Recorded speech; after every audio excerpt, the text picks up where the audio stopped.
करायचा स्मरण. जय जय रघुवीर समर्थ. श्री समर्थ कृपेने एक सुंदर असा बोध, एक सुंदर असं श्रवण आपल्याला प्राप्त झालेलं आहे. या श्रवणाच्या माध्यमातून उत्तमाचं सामर्थ्यसुद्धा समर्थांनी प्राप्त करून दिलेलं आहे. बघा प्रत्यक्षपणे भाग कसा दिलेला आहे, नक्कीच श्रवण करूया. समर्थ म्हणाले, कोण तुमच्या इज्जतीचं धिंडवडे काढत असतील, कोण तुमच्या इज्जतीला महत्त्व देत नसतील, तर समर्थ म्हणाले तुम्हाला शांत बसून चालणार नाही. आपला देह शांत असला पाहिजे, परंतु विचाराने शांत होऊ नका. कारण मन मोकळं आणि दिलखुलास वागणाऱ्या व्यक्तीच्या बाबतीतच गैरसमज होण्याचं प्रमाण हे अधिक असतं. आपला देह इतरांशी बोलत असताना मन मोकळेपणाने बोलत असतो. आपल्या मनामध्ये काय असेल, आपल्या पोटामध्ये जे असेल ना, तेच आपण बोलत असतो. जे सत्य आहे तेच सत्याने आपण सांगत असतो. परंतु लोक आपल्याला इज्जत देत नाही आहे. का असं होतं? अहो, आपण ते सत्य बोललेलो आहोत, दिलखुलासपणे आपण बोललेलो आहोत, तरीसुद्धा गैरसमज हे आपल्या बाबतीतच होत असतं. याचं कारण काय? विचार करा. आपण सांगायला गेलो खरं खरं, शेवटी आपल्यालाच खोटं ठरवण्यात आलं. आपलीच इज्जत बघा प्रत्यक्षपणे ती लोक करत होती. समस्या मोठी असेल तर विचार आणि प्रयत्नही मोठे असायला पाहिजेत. समोरचा प्रसंग काय आहे, कसा आहे, किती मोठा आहे, हे पाहूनच विचार करणं आणि त्यानुसार प्रयत्न करणं गरजेचं आहे. मोठा प्रसंग आहे, नुसत्या विचाराने होणार नाही, त्यासाठी प्रयत्न नक्कीच करणं आहे. बरोबर की नाही? आपल्याला पेपर सोडवायचा आहे, बरोबर की नाही? आपण परीक्षा दिलेली आहे शाळेत असताना, बरोबर. ज्याप्रमाणे पेपर सोडवायचा आहे त्या पेपराचा त्या बघा संपूर्णपणे आपण अभ्यास केला. कसा पेपर सोडवायचा याचा विचारसुद्धा आपण केला ना. त्यासाठी प्रयत्न करणं गरजेचं आहे. जर आपण प्रयत्नच केले नसते, नुसत्या विचाराने हा पेपर आहे उद्या आपल्याला जायचं आहे, परंतु आपण प्रयत्नच जर केले नाही, अभ्यासच केला नाही, तर पेपर सोडवता येईल का? नाही आहे. मग समर्थ म्हणाले, तुमच्या इज्जतीचं धिंडवडे काढणारी व्यक्ती, तुमच्या इज्जतीची बघा संपूर्णपणे ज्याप्रमाणे महत्त्व कमी करणारी व्यक्ती आता कशी शोधायची? का आपल्याला कमी लागतात? जेव्हा आपण देवाकडे स्वतःहून जास्त आणि दुसऱ्यासाठी काही मागतो ना, तेव्हा ती व्यक्ती आपल्या आयुष्यातली सर्वात महत्त्वाची व्यक्ती असते. आपण देवाकडे काय मागतो याचा सुद्धा सुंदर भाग समर्थाने आपल्याला प्राप्त करू दिलेला आहे.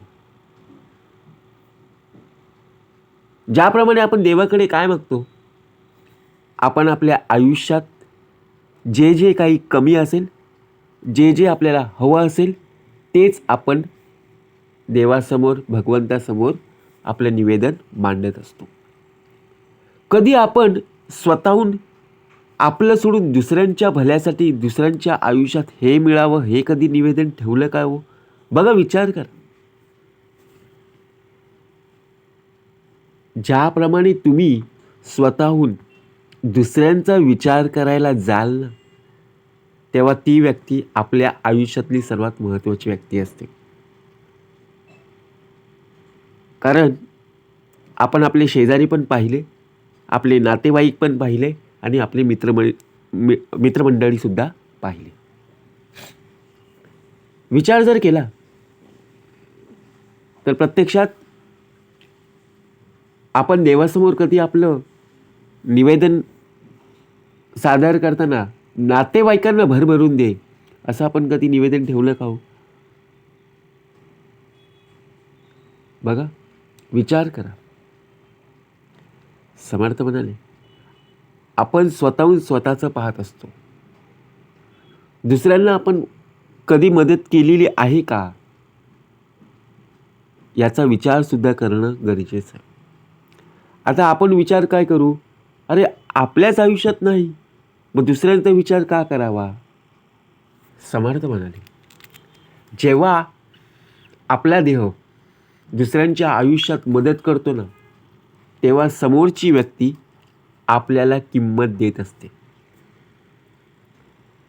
दुसऱ्या कुणाच्या सांगण्यावरून जर तुम्ही एखाद्या व्यक्तीबद्दल मनात राग धरत असाल तर आयुष्याच्या शाळेत तुम्ही अजून खूप लहान आहात. म्हणजे विचार करा,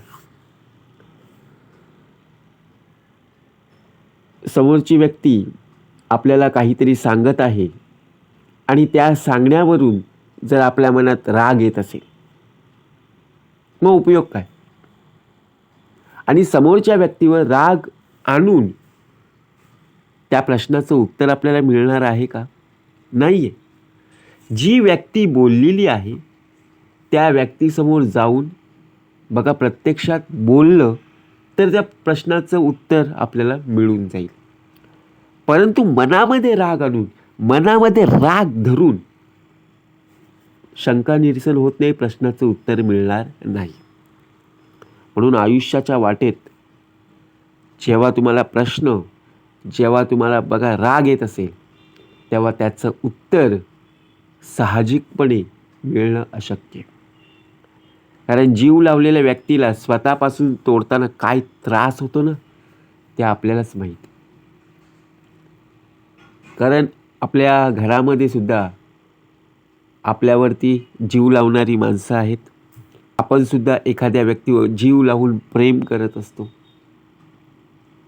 परंतु ती व्यक्ती आपल्या आयुष्यातून जेव्हा निघून जाते ना, कधीतरी कुणाच्या सांगण्यावरून बघा प्रत्यक्षात आपल्याशी शत्रू होते, तेव्हा आपण विचार करत बसतो की या देहाच्या आयुष्यात काही मी कमी पडू दिले नाही. देवासमोर मी काय मागितलं? माझ्या आयुष्यापेक्षा त्याच्या आयुष्यात, तिच्या आयुष्यात बघा सर्वात जास्त भरभरून दे. परंतु तीच व्यक्ती आज माझ्या आयुष्यातून कायमची निघून गेली. म्हणजे विचार करा कसा त्रास होतो. ज्याप्रमाणे हे फक्त त्यालाच कळू शकतं ज्याने मनापासून खरं प्रेम केलेलं असतं. बरोबर की नाही? लोक इज्जत केव्हा देतात, केव्हा धिंडवडे काढतात हे आपण स्वतःहून पाहिलं पाहिजे. प्रश्न विचारणारे खूप आहेत. प्रश्न कसे तयार होतात? जेव्हा त्याचं उत्तर आधीच कुठेतरी जन्माला आलेलं असतं. मग आपण विचार करू, अरे ही लोक मलाच का प्रश्न विचारतात? मी जे आहे ते सत्याने सांगितलेलं आहे. तरी सुद्धा माझी परीक्षा, माझ्या या देहाच्या परीक्षेमध्ये माझा देह उत्तीर्ण होतो की नाही हे पाहण्यासाठी लोक म्हणतात की तुम्ही बदललात. पण त्या बदलण्यामागचं कारणही तेच लोक असतात. त्यांच्या बोलण्यातून समोरच्या मनाला बघा, समोरच्याच्या मनाला ठेच लागते ना, त्यातून पटकन सावरता येत नाहीये. म्हणून आपल्याला बदलावं लागत असतं.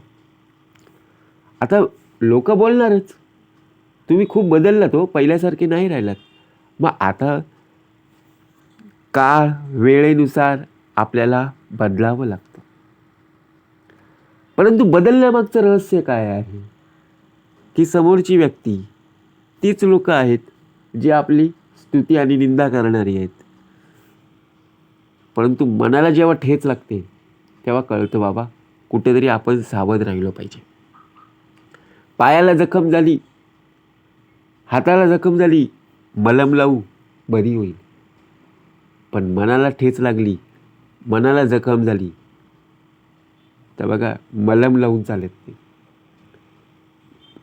कोण कोणाच्या इज्जतीचं धिंडवडे काढण्यासाठी अफवेचं दगड, बघा खोटं बोलून दगड मारत असेल तर त्याचं दगडांमधला एक दगड बघा प्रत्यक्षात निघून जाईल. कारण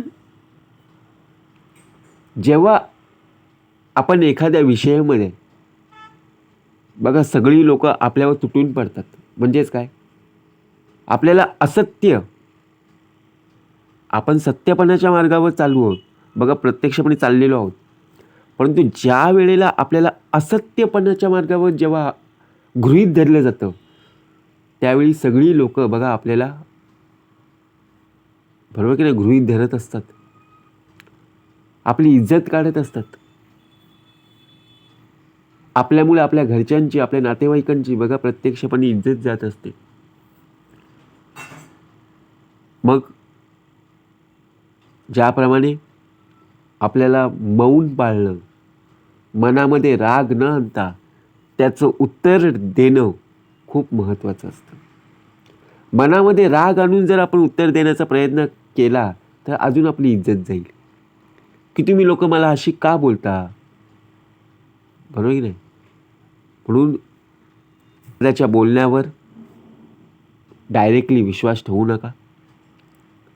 ज्याप्रमाणे आपण एखाद्याच्या बोलण्यावर जर आपण विश्वास ठेवला आणि जर ती चुकीची माहिती निघाली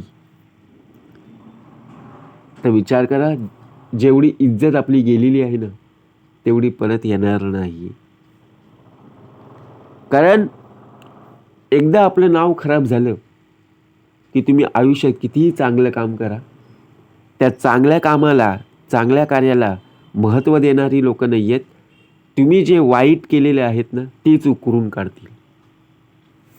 म्हणून वेळी सावध राहा. म्हणून समर्थ म्हणाले, तुमच्या इज्जतीचं महत्त्व कमी करणारी ज्या वेळेला व्यक्ती तुमच्या जवळ येते ना त्यावेळी समजून जायचं कुठेतरी पाणी मुरतंय. प्रवास आपल्याला उत्तमाचा करायचा आहे. आपल्याला आपला देह बघा प्रत्यक्षपणे नामस्मरणामध्ये कसा असेल, कुठल्याही चिंतेमध्ये न येता, टेन्शनमध्ये न येता, जसं बघा फुलाला वाढवायला ज्याप्रमाणे सूर्यकिरणाची आवश्यकता असते तसंच मनुष्य देहाला सुद्धा प्रगतीसाठी चांगल्या विचारांची नक्कीच आवश्यकता असली पाहिजे. कारण जशी फुलं आपल्याला बागेमध्ये पाहायला मिळतात रंगीबेरंगी, तसेच मनुष्यदेह आपले रंग एकमेकांना दाखवत असतो. परंतु त्या फुलामधून येणारा सुगंध हा बघा आपल्याला संपूर्णपणे एकवटून घेतो. तसा आपला देह प्रत्येकाला एकवटून बघा कसा राहील, ज्याप्रमाणे लोकांच्या विचारांवर, आपल्या विचारांवर आपला देह सक्षम राहिला पाहिजे. कोणाच्या बोलण्यावर जर आपण विश्वास ठेवत असू तर समर्थ म्हणाले, प्रथम पहावे आपणास या आपण. कुणावरती अवलंबून राहून, कुणाचं डायरेक्टली ऐकून जर आपण विश्वास ठेवत असू तर शेवटी आपली इज्जत नक्कीच जाणार, एवढं मात्र नक्की. म्हणून समर्थ म्हणाले, चांगलं उत्तमाचं कार्य या आयुष्यात करणं खरंच गरजेचं आहे. त्यामुळे आपल्या इज्जतीचं महत्त्व आपल्यालाच नक्की कळून जाईल. जय जय रघुवीर समर्थ.